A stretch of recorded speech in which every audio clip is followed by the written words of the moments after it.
Okay, calling the joint info briefing, Committee of Ways and Means and Committee on Commerce and Consumer Protection to order. So this afternoon we'll hear from DCCA and several of its attached agencies who will be presenting their biennium budget.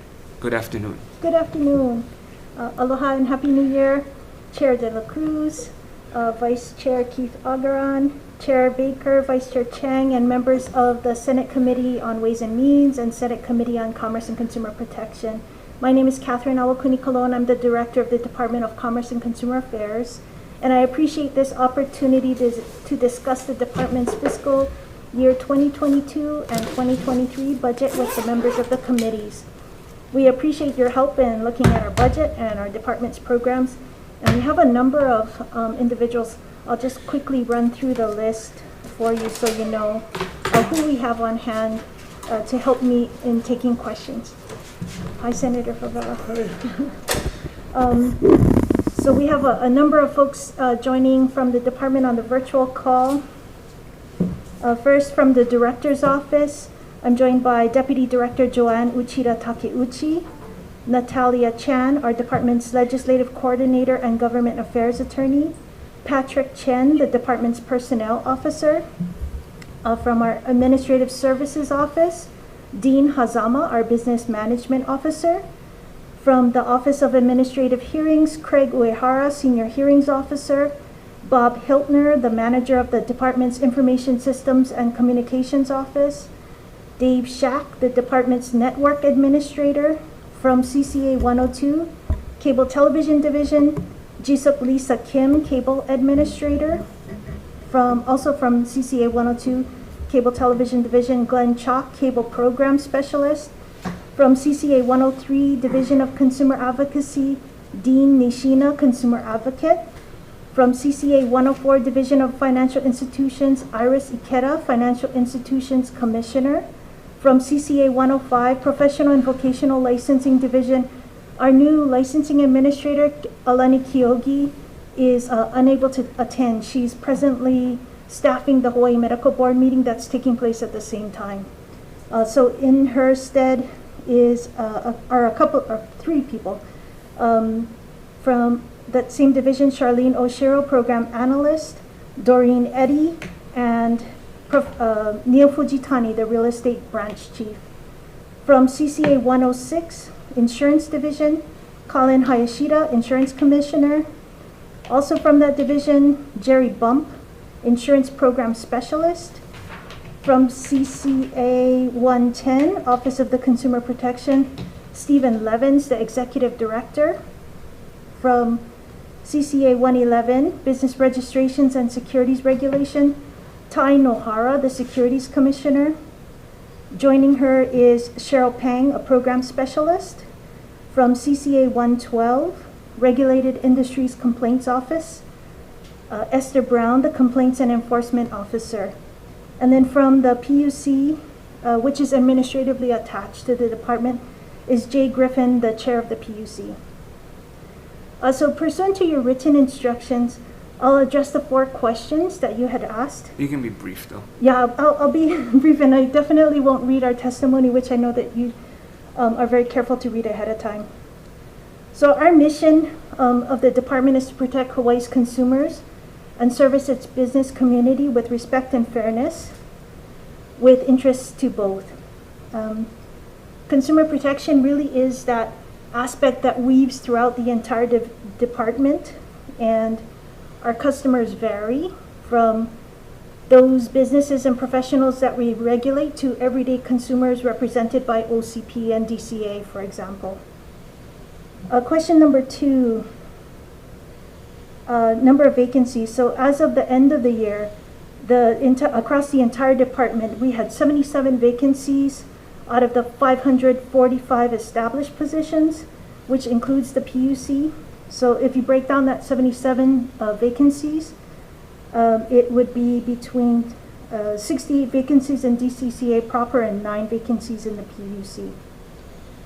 As for major lessons learned during the pandemic, there are several.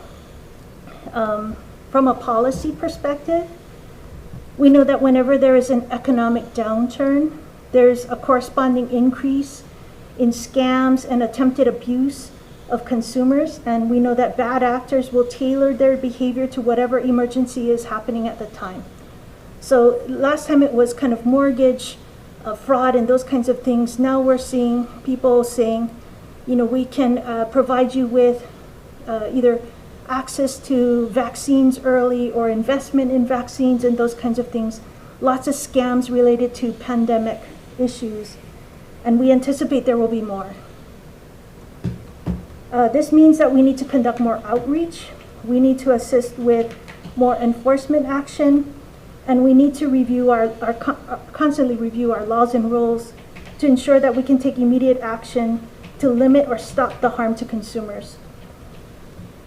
From an operational perspective, much of what we learned has validated the moves that we had already started to make. Shifting to the use of electronic signatures, storage of documents away from the use of paper, acceptance of credit cards so that we can do more online transactions, development of newer back office systems. So we know we need our IT systems to be robust, secure, and flexible. And we've successfully moved all of our board and commission and division meetings to virtual ones.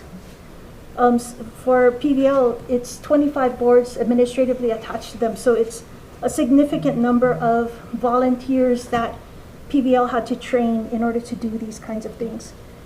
We held public hearings, hearings for parties, committee meetings, all using various platforms. And we have received lots of great help from others in the department. So they staff to help the overflow. And then also from ETS and the AG's office as well. We've pushed our employees and those volunteer board members to do things that I wouldn't have thought possible months ago, and really am very proud of what they are doing. To give you a very brief, question number 4, a brief explanation of the major requests that we have. They fall into 2 primary categories: information technology, replacement and enhancement, and building resiliency. So the DCCA's IT budget requests reflect a continued commitment to enhancing the DCCA customer experience by replacing the BRIM system. So business registration has their system where they will take in all of the filings. If you file as articles of incorporation or LLCs, trademarks, trade names, those kinds of things, all filed with that division. That system is very old, on an old system or server that is supported by ETS is not about to not be supported by them any longer. We need to get them off that system. And so we've asked for $3.5 million in 2022 and $500,000 recurring. So again, remember, these are, because we're specially funded department, it's not an appropriation to us, it would just be the ceiling increase. We'd also request core switch and firewall server hardware of $175,000 for FY22 and $46,000 recurring. An IT integration platform to facilitate the transition to new systems, $125,000 recurring. Purchase of VxRail server, $100,000 recurring. And replacement of outdated access control and card printer systems, $75,000 for 2022 and $30,000 recurring. As for the building resilience, we're asking for $700,000 for FY22 and $1,050,000 for 2023 to replace the King Kalakaua building's cooling towers. So our AC system, which is really outdated and breaking, and to repair some roof damage that happened during Hurricane Lane, as well as repair some of the columns. I don't know if you have been, it's a very beautiful building, historic, very costly to fix. So we're hoping that we'll be able to make those changes. We're also working with HIEMA and FEMA to ask for a resiliency grant as well. So this would be our sort of state matching to those federal funds. And so my timing is unfortunate, Senator, because Chair walked out of the room. But that was the end of my presentation, and we're open to any questions that you may have. Thank you, Chair. I have a question. I have a question. On page 33, in the report of special and revolving funds account with inactive and exceeding balance over the last 3 fiscal years, 2017, 2018, and 2019, your department has 7 accounts, a total of almost 75.5 million according to the auditor. These are funds that exceed the necessary costs and support of these programs, and that this may it may be transferred to general funds. What are your plans for this 75.5 million? I'm going to ask Dean Hazama if you can help me with that portion. So I'm sorry, Senator, you're referencing what report? On top of page 33 of the budget request for revolving funds. A report from the auditor, I think. Report from the auditor. Dean Hazama, do you know where he's referring to? Sorry, Senator, you're kind of breaking up. What was the question again? On page 33, in the report on special revolving funds. That's where I'm at. You can hear that? Okay. Sorry. Oh, you know what? The mic does stay by me. Sorry, guys. I was talking away from the mic. You can hear me now? Yes. Okay, sorry. The mic wasn't by my mouth. I apologize. Revolving fund accounts, refunds account, exceed the balance over the last 3 fiscal years, 2017, 2018, 2019. Your department has 7 accounts that is a total of amount of 75.5 million according to the auditor. These are funds that exceed the necessary costs to support these programs, and that this may be transferred to the general funds. What are your plans for the 75.5 million? So you're talking about the Okay, so number one, sorry, Dean. go ahead. Yes, I think number one, those reviews were done over the years, so I'm not sure if the director, if the auditor's report is referring to the CRF funds. However, we do monitor the reserves in those funds, and to make sure that we're required to have an amount reserved minimum pre-COVID, about 16 months of reserve. So basically what that fund expenditures are, 16 months of that would equate to what we can keep in reserves. Considering the situation that we're in now and the uncertainty that we have with our economy, we should actually increase that reserve period amount. So at this time, those funds really don't have those balances anymore. That was done back in 17, 18. Obviously, a lot of things changed. There are a lot of budget requests and approvals and expenditures that happened since then that would reduce the reserves in those accounts. So we don't have that $75 million, I guess, reported reserves in those funds, if they're talking about the CRF any longer. All right, thank you. Thank you, Dean. Okay, I had a question for PUC Okay. in regards to the special fund for the Hawaii Electric Reliability Administrator. Hawaii Energy. Jay, are you available? Yes, aloha, Chair. Right. So my understanding is that you guys can assess the developers to connect to the grid.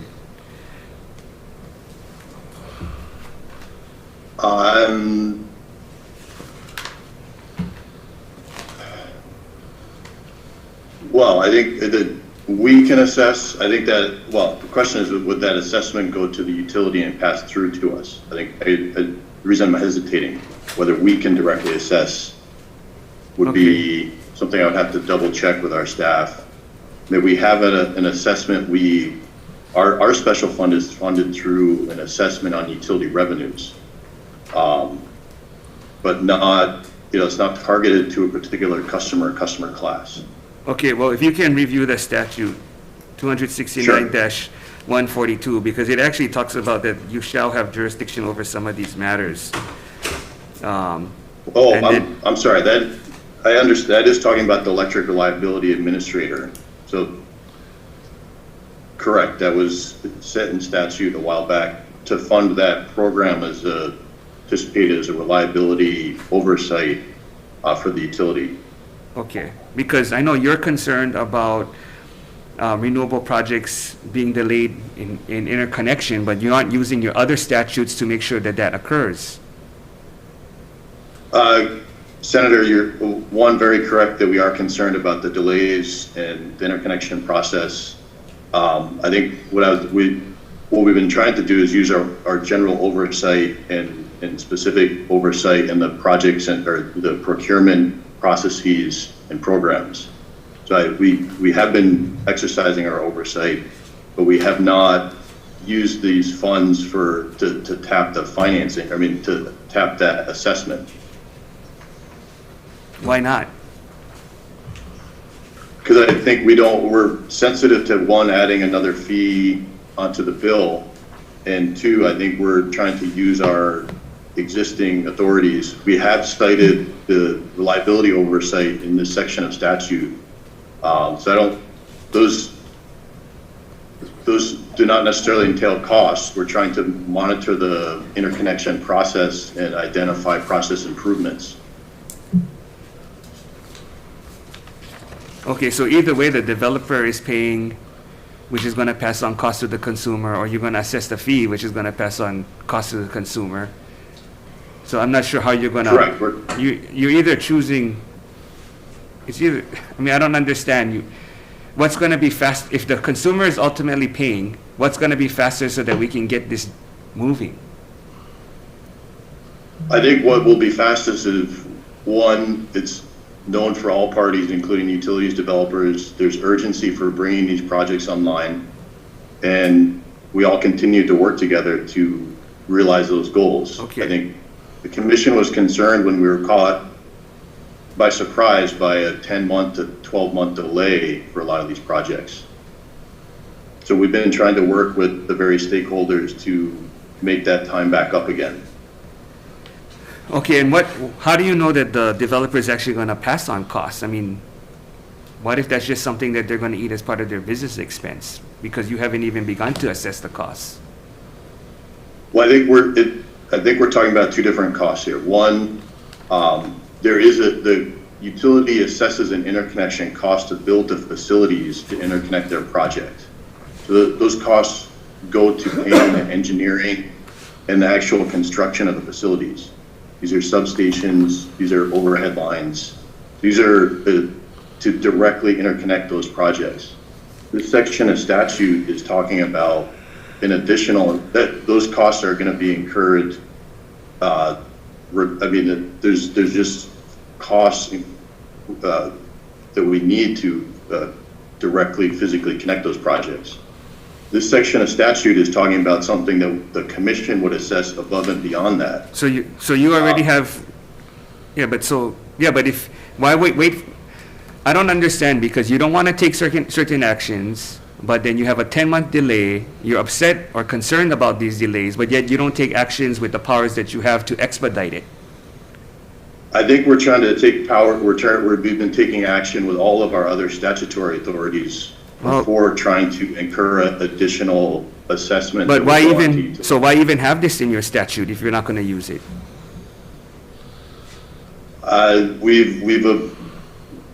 We have not used it to this point, again, because we're trying to avoid adding another line item surcharge onto the bill. But you're not certain that I'm not certain that that's going to occur, because a developer may eat the cost, and that could be part of your rules. You haven't even gone through that process yet.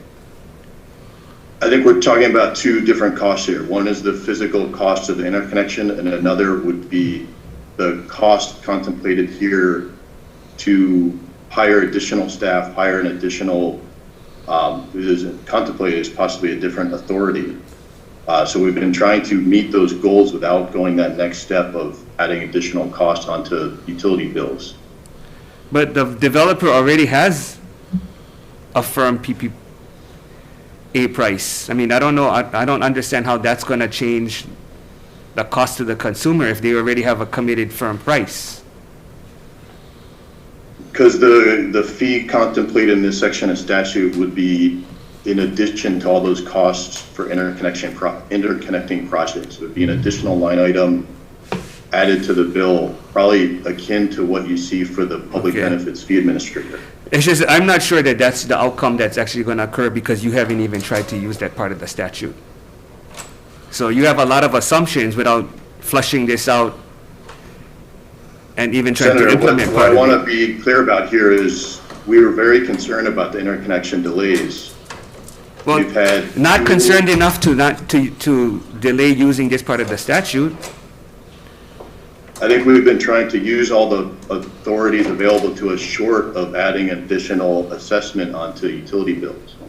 Well, but as I said, if you don't go through the process, you may not be sure that the developer is going to eat the costs and versus passing it down. You haven't gone through the process yet. Correct. We have not gone through the process of adding this additional line item. We go through the process with every project to go through the interconnection studies and make sure those are done in a timely manner. Were your delays? Okay, well, I'm a bit concerned about you're not using all of your statutory power, but at the same time, you have concerns about connectivity. It's like, you know you have to, it has to be done.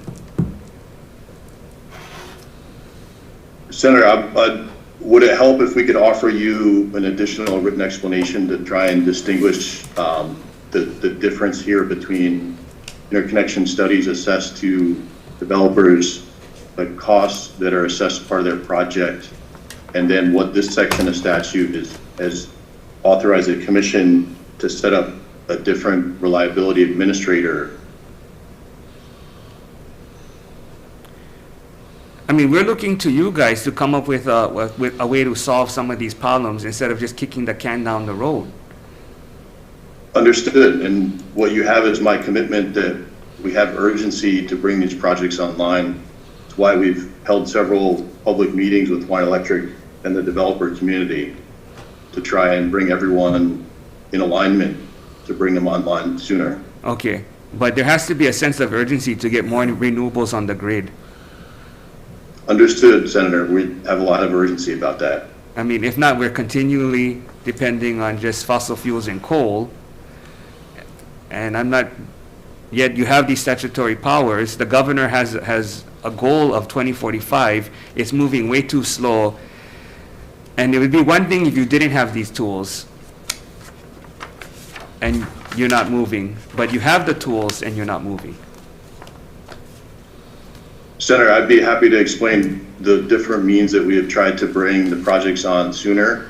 We have expanded the scope of the two most recent rounds of renewable procurement, the two largest in state history.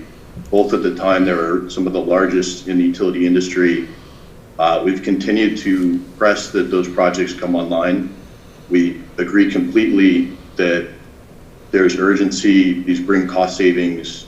We've expanded the community renewable program in phase 2. We do remain very concerned about the interconnection delays with those programs. With rooftop solar, we asked at the beginning, the COVID emergency, that the rooftop solar industry asked to speed up interconnection timelines. The commission convened meetings, and they've worked out a new set of programs with Hawai'i Electric to speed up rooftop solar interconnection. So I totally agree that we're very concerned about this. We've been using our authorities under these different, our existing statutes and dockets that we have open. We're very open to other things that would make it go faster. The use of this assessment would be again, another fee above and beyond that we don't think has been necessary yet. So I'll just close there, but that's a rundown of what we've been trying to do.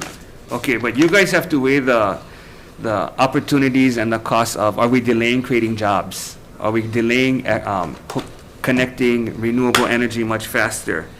But what I don't appreciate is that you're concerned about a delay 10 months later when you should have been concerned about it much sooner, and trying to figure out how we're going to stop the delay and get the projects moving. Understood, Senator. In the course of that, we were asking Hawaiian Electric the status of these projects. And it was not until this fall that we were told that the interconnection studies were delayed. At that point, we did convene the group. But how can you find out 10 months later, oh, it's delayed 10 months? So somebody wasn't paying attention. We were reviewing at the time that the interconnection studies were submitted to us. We were told at that point that there was a delay negotiated into those power purchase agreements. I mean, that's almost a year. We're not happy about it, I agree. But that's partly your responsibility. You guys should have found out much sooner. I mean, I'm not sure how you follow up on things to make sure deadlines are met 1 month later, 2 months later, but 10 months, that's quite a bit of time. What I agree with the Senator is we were following up during the course prior to those studies being submitted. We were not told that the delay was coming. As soon as we were informed about it. Okay, you weren't told, but did you ask? I will accept responsibility that we were not told until that point. But did you ask? We've been taking action since then. We did ask, and it's actually in the docket record for all of the interconnected. Why ask 10 months later? No, we were asking all the way prior to receiving those interconnection studies. It was not until that point that we were actually informed. Okay, well, hopefully you guys can fix your processes and, try to minimize all these different delays. Understood, Senator. The urgency is with the commission is very urgent about this, and we've been asking the other parties to come to terms and try and find time back on the schedule. Well, that goes back to my earlier point then. If you're going to have to use tools to stop these delays, to expedite some of the interconnections. You can't just wait around for the developers to figure out a solution while you keep waiting for some solution. I think you need to be a lot more proactive, especially since you have the tools. Okay, understood. And I think we've used some, and but we've not used this particular assessment. Any other questions for DCCA? Anybody on Zoom? Okay, thank you. Thank you. Okay, talk to you soon. Thank you. Thank you. Adjourn.